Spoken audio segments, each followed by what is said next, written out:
Hey Paca, I'm Paca Alpaca, and today I'm going to analyze the 2013 Disney animated feature Frozen. I'll be joined periodically by my tiny friend Cottonbelle to help flesh out the analysis as well. Say hello! Do you wanna do a review? Oh, hey, you're already doing it. Can I join? Sure! Yay! Frozen is an exciting, character-driven adventure movie that serves as a meta-commentary on the Disney princess movies of yore. It marks the apex of a subversive trend running through the last 10 years of Disney canon, and features some of the most modern and intricate characters to be portrayed in family entertainment this decade. This video will contain spoilers for the entire film, so I very highly recommend watching it before watching this analysis. The film centers around the royal sisters, Anna and Elsa. Elsa's character arc forms the foundation of the movie's narrative, but is controlled by the actions of Anna, who serves as a vehicle driving the film's themes and meta-narrative. Elsa has a troubled upbringing due to being born with the ability to manipulate ice, but not understanding how to control this power.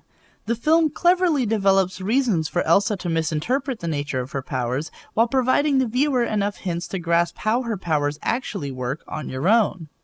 Elsa's powers are reflective of her emotions. When she's filled with love and having fun, she can create wondrous things, but when she is driven by fear, her power goes out of control. At the start of the film, Elsa becomes afraid that Anna is going to hurt herself and accidentally blasts her with a beam of ice. However, neither Elsa nor her parents understands why she lost control, and once Anna's memories are removed by the trolls to save her life, Elsa and her parents mistakenly conclude that the only way to get a handle on her power is to have her conceal emotion entirely. Over the course of her life, Elsa's obsessive idea that she is going to create more pain for others causes her to develop deep paranoia and anxiety, which puts her in an emotional state that only makes her powers less and less controllable. Anna, meanwhile, ends up losing the closest person in her life with no understanding of why, and locked in a castle which no one is allowed to visit without being given a reason. She never quite doubts the decisions of her sister and parents, but laments them and fantasizes about returning to the life she remembers before things got weird.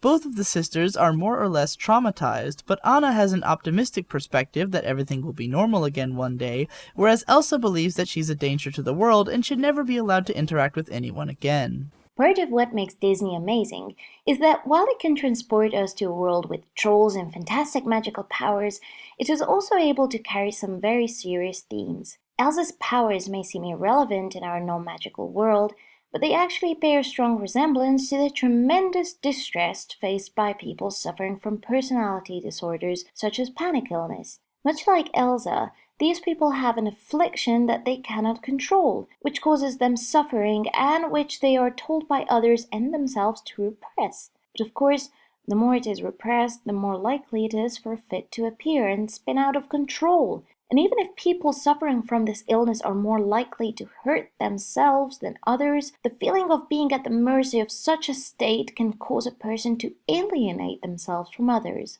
The solution Elsa finds is also what empirical evidence suggests to be the key in dealing with such disorders. It is not to control or to repress, but to observe and study in a state of safety. Elsa doesn't get cured, and she doesn't learn to control her abilities through forcing herself to try harder. She learns to live with her state and utilize it, and what helps her in doing so applies exactly to the people living with these disorders: love, support, and acceptance. Both sisters have developed opposite brands of naivety from their long-term enclosure. In Anna's case, she's too ready to embrace the world and throws herself into the arms of the first attractive man who will have her, not realizing that he's a total con man. Elsa, meanwhile, implicitly distrusts and distances herself from everyone, not realizing that the love of her sister and the happiness that they used to bring one another is what had been keeping her powers on the side of good in the first place. The film's end goal is to have Elsa complete her arc by realizing the key to controlling her magic, via Anna finally getting the chance to rekindle their friendship.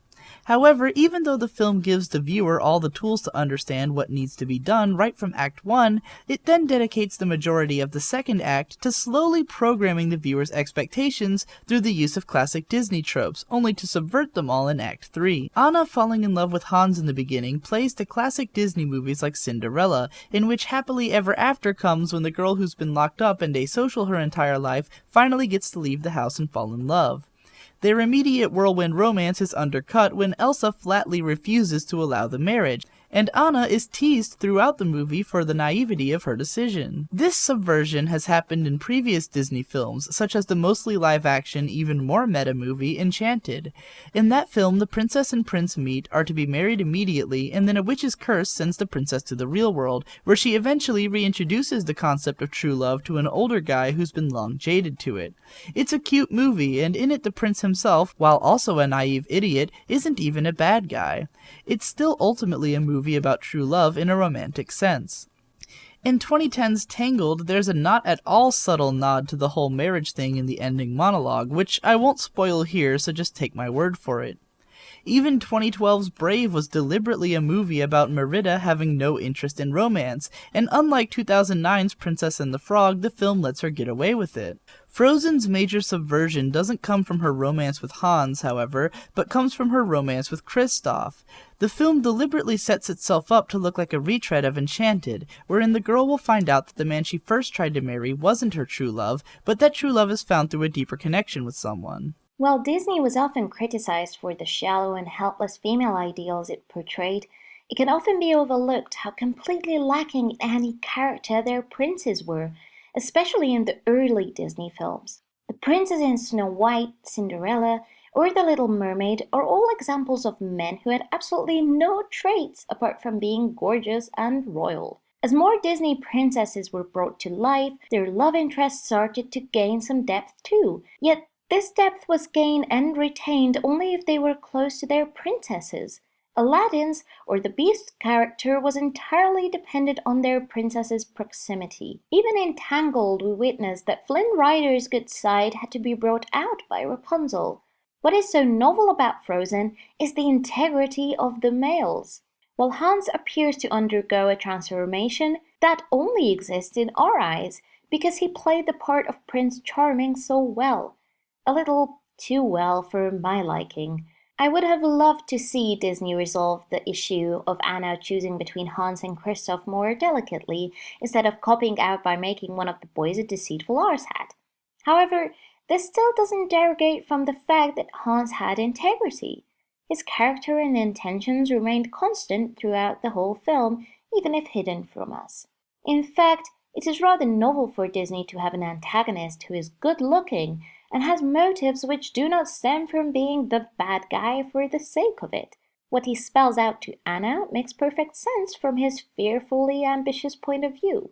Kristoff, on the other hand, is the prospective Disney prince we've been waiting for. He's not a liar, a thief, or an ill-tempered, spoiled brat. He's a normal, healthy kid who doesn't even lament over not having been raised by his biological family. He's also less finely chiseled in his facial features and is heavier built than most other Disney males. He's not dominated, but is also not dominating.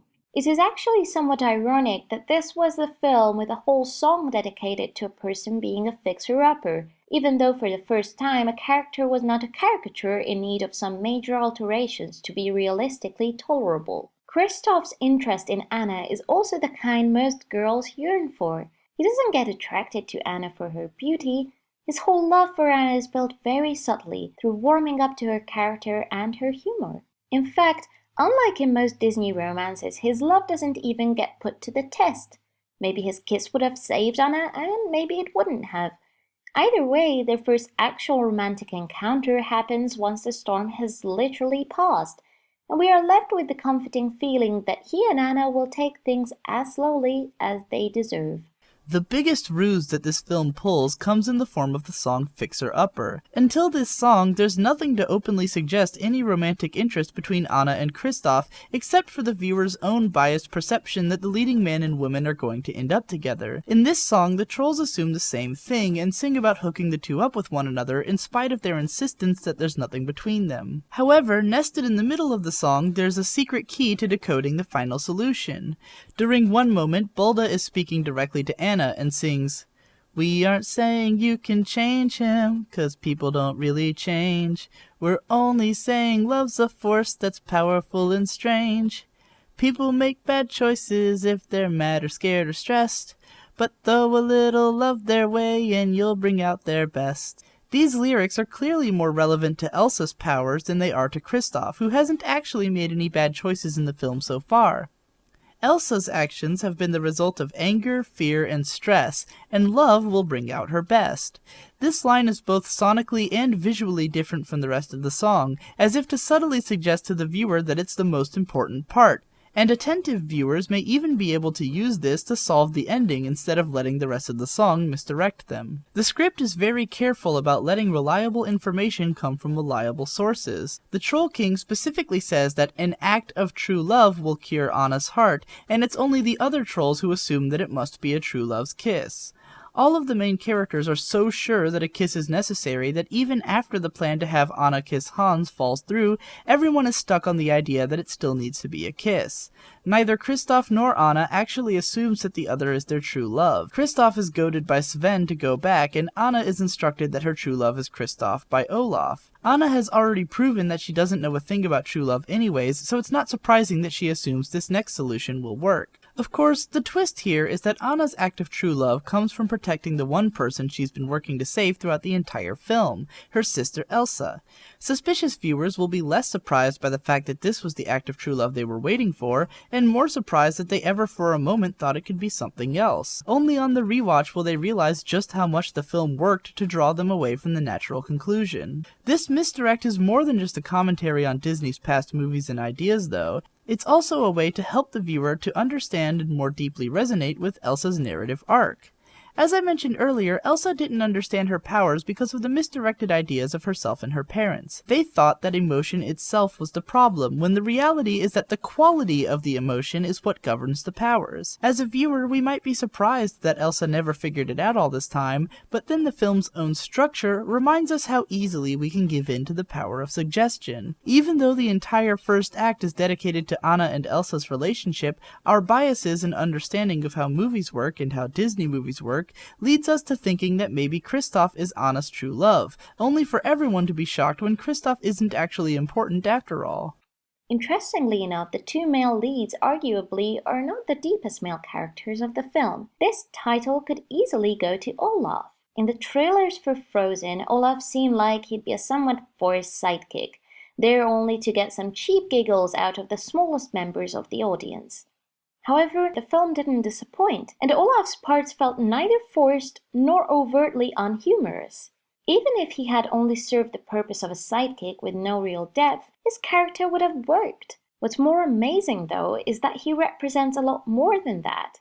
The first time we get introduced to him, he sings this funny song about what he'll be doing in the summer, entirely oblivious to the inevitable fate that would befall him. It's all pretty hilarious until you realize that by helping Anna and Kristoff, he's ultimately facilitating his own death. Yet Anna and Kristoff do not tell him about this so as not to spoil his mood, because quite frankly, what good would that achieve?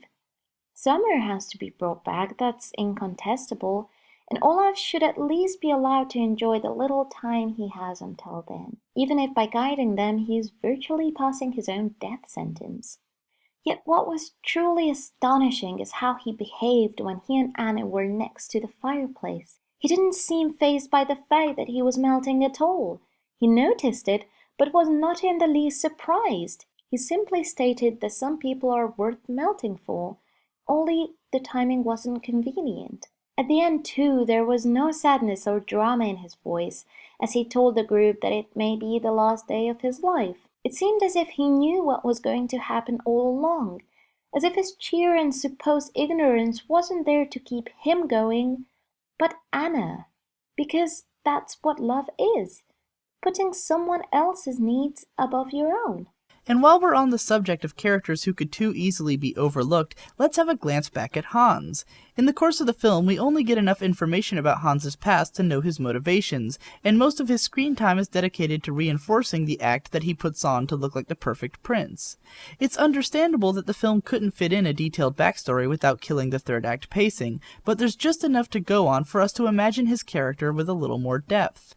Hans has known his entire life that he wouldn't be able to have a kingdom as easily as his brothers, so he probably spent his time working hard to be the best prince imaginable. You can just picture him grinding away at perfecting his image for years so that his ruse would be impeccable, all to marry a queen and then usurp her throne. One has to wonder if Hans would actually be a great leader, even sitting on a throne of blood. Altogether, Frozen is a phenomenal film, packed with memorable songs, breathtaking animation that probably deserves an analysis of its own from a professional, and excellent voice performances all around. I'd say this film is pretty much perfect, and much thanks to Cottonbelle for helping me to analyze it.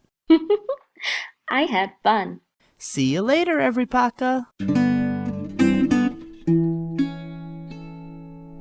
Reindeers are better than people.